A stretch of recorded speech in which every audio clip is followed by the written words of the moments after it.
petit point d'actualité, Cynthia.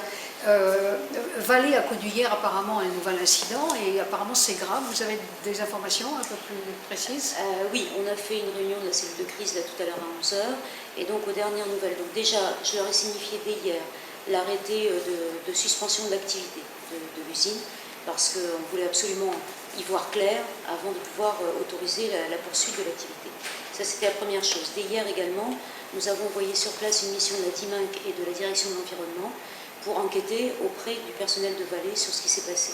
Ce matin, donc depuis ce matin, on a une équipe de la direction de l'environnement qui est venue par mer pour reconnaître la partie basse du cric de la baie Nord et une équipe terrestre qui est partie reconnaître la partie haute jusque vers l'usine de Valais, enfin jusqu'à l'usine.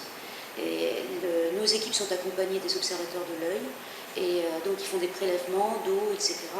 Et ils mènent leur propre enquête en parallèle des services de Valais. Et quel est l'incident technique alors? Alors apparemment ce n'est pas un incident technique, c'est une erreur humaine. Pour l'instant, les informations que Valais nous a données, c'est qu'il s'agirait véritablement d'une erreur de manipulation par un opérateur.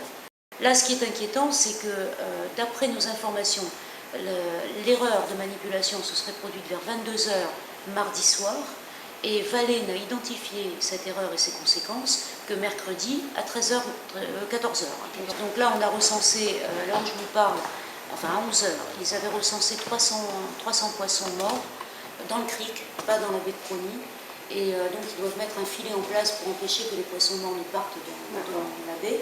Et puis ils vont tous être collectés, conservés de façon à permettre les analyses, parce qu'il faut aussi connaître exactement la nature de l'effluent qui a été déversé.